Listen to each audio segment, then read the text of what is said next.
Dear students, I am happy to meet you with yet another lesson.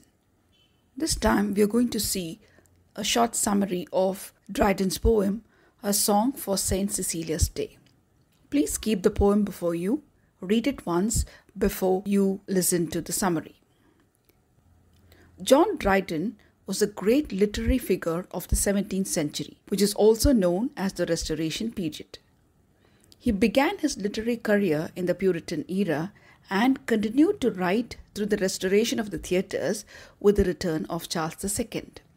Dryden produced several plays when the theatres were opened in 1600. His most successful play was All for Love. Dryden, as you can see, was a jack of all trades. He was not only a poet, a literary critic, and a translator. Dryden had political connections and soon became a member of the Royal Society. He was the first poet laureate of England. He is a representative literary figure of the 17th century.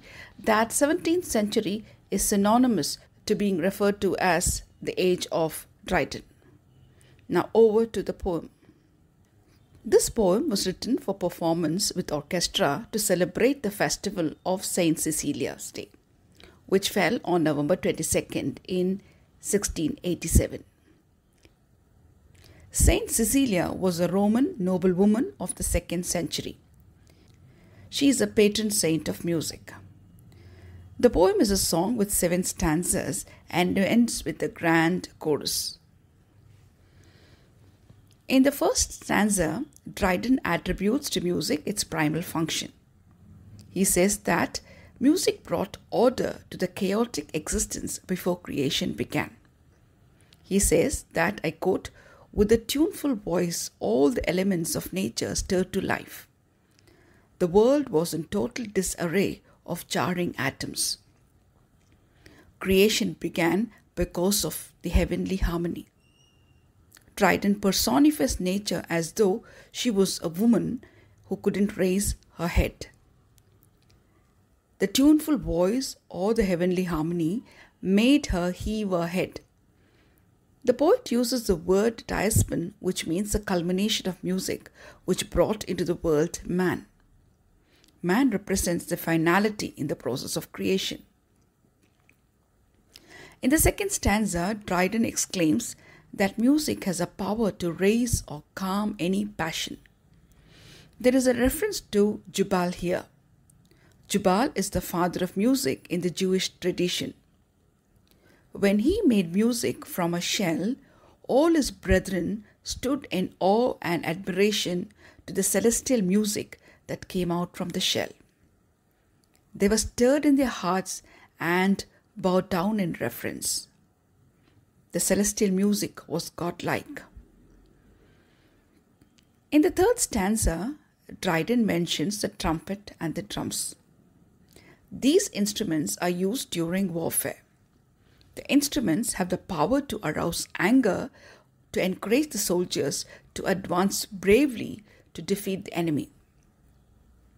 In stanza 4, Dryden affirms that the tune from a flute resembles the voice of a complaining and desperate lover. I quote, "The warbling lute captures vividly the sad and melancholic tune." In stanza 5, Dryden says that the sharp strain from a violin can kindle jealousy, heighten anger and pain, and the height of passion in a disdainful dame. In stanza 6, we see the organ. The organ is played in churches. The music from the organ evokes piety and stirs one to worship. In the 7th stanza, Dryden alludes to Orpheus from Greek mythology. When Orpheus played the lyre, all the living and the inanimate things obeyed him. His music could even impact nature. Trees could be uprooted from its place. Finally, the poet says that Cecilia perfected the lyre. She was far greater than even Orpheus. Her voice, when accompanied with the lyre, transformed earth to heaven, and it is believed that an angel mistook earth to be heaven and appeared before her. Her music was so divine.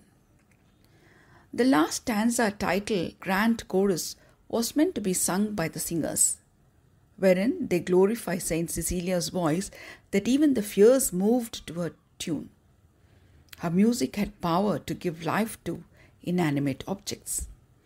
And on the last day, that is the apocalypse, when a trumpet shall be heard in heaven, all the dead will come back to life and the living will die. On that day, I quote, music will untune the sky. That is, there will be no more music. Dryden praises music as divine. It is like the alpha and omega of life itself. And Cecilia, being the patron saint of music, is given credit to even equaling God. We have come to the end of the summary. So, through this poem, we have learned some names of musical instruments and their uniqueness. So, we have seen the lute, trumpet, drums, lyre, organ, and each instrument has its unique property to kindle the passions in man. Now we shall look at some stylistic features in the poem. The poem, as you can see, has no regular stanza length. Some stanzas run to 15 lines and some have few lines only. There is no set pattern in the rhyme scheme. Now let us look at some literary devices. Synecdoche. Synecdoche is a literary device where a part is used to represent the whole. See, for example, in the 5th line of the first stanza, the phrase, heave her head. Here, her head represents the person of nature. Nature is personified here. Alliteration. Alliteration is repetition of sounds, whether vowels or consonants, that adds musicality to the poem. For example, heavenly harmony, heave her head. Palilogy. Palilogy is a repetition of a word. In the first stanza, we see that harmony is repeated. Polysyndeton.